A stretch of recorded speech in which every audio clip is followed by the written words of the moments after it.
지금 송영무 국방장관 후보자 군 개혁의 임무를 딛고 들어가야 될 텐데 고액 자문료가 상당히 고액이거든요. 상당히 큽니다. 예. 당초에는 그냥 자문 역할을 하러 갔다라고 얘기를 하면서 법무법인 율촌에 이제 상임 고문으로 갔는데요. 예. 그 당시 액수가 처음에는 액수를 정확하게 적질 않았습니다. 그렇죠. 약간 액이다. 이렇게 이제 당초에 회사에 제출했었는데요. 실제로는 자문료 총액이 2년 9개월 동안입니다. 2009년 1월부터 2011년 9월까지 총 9억 9천만 원, 다시 말해서 10억 원 정도입니다. 예. 그리고 방산업체 LIG 넥스원에서 비상근 자문력인데요. 이 당시 2년 6개월 동안 2억 4천만 원의 자문료를 받습니다. 예. 그렇다면 이 액수는 사실은 상당히 큰 액수죠. 한 곳에서는 율촌에서는 월 3천만 원이고요.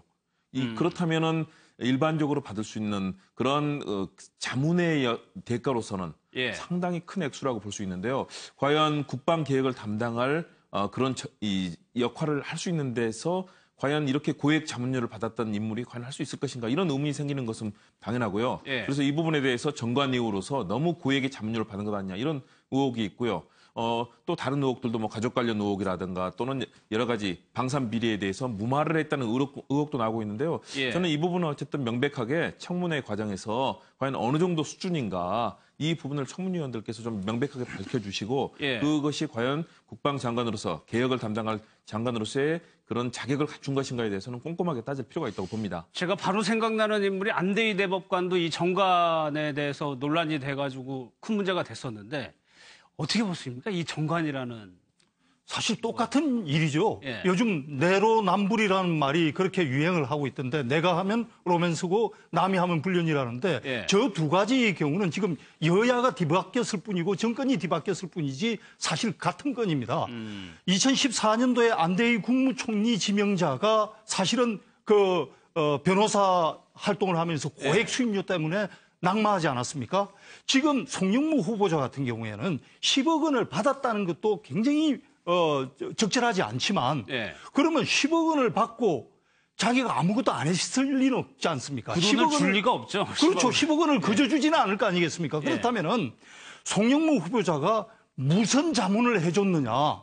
이게 진짜 중요한 겁니다. 10억 원짜리 자문을 해주려면은 군사 비밀이 유출이 되거나 아니면은 방산과 관련된 중요 정보가 유출이 되거나 예. 그러지 않고서는 10억 원이 오갈 수가 없다는 거죠. 그래서 저것은 저는 솔직히 그냥 넘어갈 사안은 아니다. 예. 사실은 어떤 비밀이 유출이 됐는지도 조사를 해야 된다. 이렇게 그 자문 봅니다. 내역까지 봐야 된다. 그렇게 봅니다.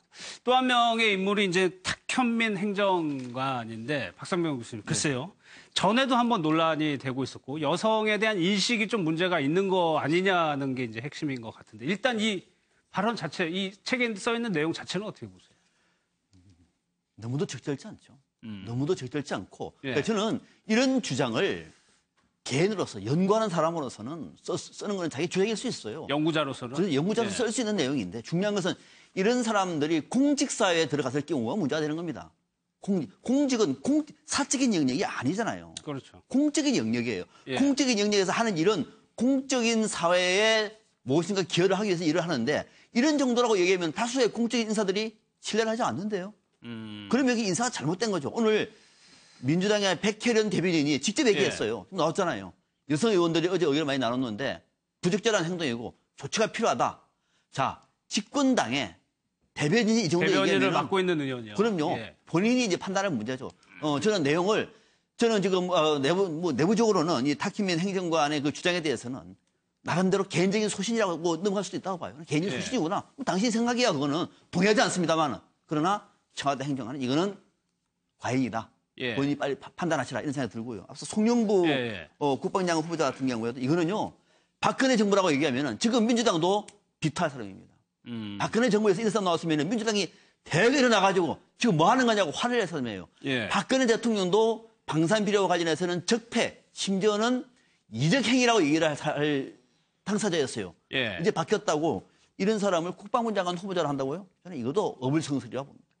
송영무 후보자 얘기를 하셔가지고 저도 이 김관선 변호사 이 해명이요. 이제 군납비리 사실을 관련해가지고 이제 수사 무마 의혹인데 해명이 이게 제대로 하는 건지를 모르겠는데 행정조치와 사법처리 용어를 구별을 잘 못했다는 취지로 해명을 했거든요. 일단 이제 군에서는요 예. 수사를 하게 되면 그 수사를 한 결과에 대한 어떤 조치를 할 것인가를 군 검찰관이나 그렇게 하는 게 아니라 다 보고를 하게 돼 있어요. 그러니까 수사단에서 보고를 하면 그걸 어떻게 하는 것은 전적으로 어떤 군의 지휘자의 재량이 상당히 강합니다. 그렇죠. 그러니까 외부 민간인 어떤 하고 상당히 많이 틀려요. 근데 예.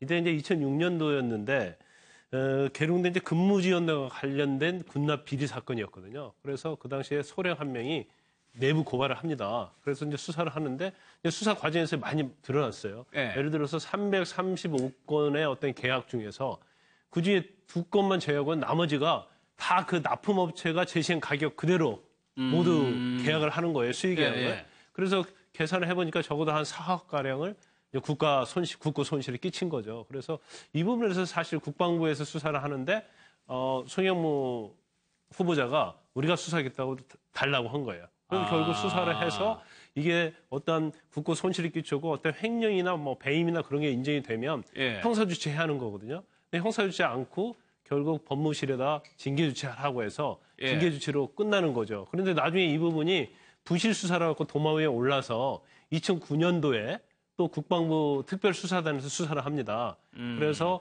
그중에서 관여한 사람들이 일부가 형사처벌을 받아요. 그러니까 그전 수사가 잘못됐다는 것을 어떻게 보면 반증하기 때문에 근데 이 부분에 대해서는 뭐 행정처리라는 법률용어를 잘 몰랐다. 이런 변수들이 과연 인사청문회에서 뭐 통할지 아니면 예. 그와 관련돼서 또 야당의 공격이 또 어떻게 될지는 한번 지켜봐야 할 것 같아요. 그러니까 이 송영무 후보자에 대한 의혹은 위장 전입이나 이런 거하고 좀 무게감이 좀 다르다는 생각이 좀 드네요. 그렇습니다. 개혁을 담당해야 될 국방장관 역할을 하기 위해서는 아무래도 그런 개혁성이 담보돼야 될 텐데 정관예우라든가 또는 만일의 경우 이런 비리를 무마했다, 수사를 무마했다라는 것이 사실로 드러난다면 그것은 상당히 치명적일 거고요. 예. 그 부분에 대해서 저는 그래서 정확하게 왜냐하면 그동안 나왔던 의혹의 제기 상황에서는 저희가 다 알 수는 지금은 없는 의혹이니까요. 그렇습니다. 예. 진실을 명확하게 파악하는 것이 중요하다고 보고요. 예. 저는 탁현민 행정관의 문제에 있어서는 좀 그렇게 봅니다. 물론 누구든지 공직자라면 당연히 국민의 세금을 받는 세금을 녹으로 먹는 사람이 다 국민을 위해서 공명정대해야 되는데 예. 이 청와대 행정관은 최말단 공무원이거든요. 다시 말해 청와대에서 고위공직자라면 당연히 그런 여러 가지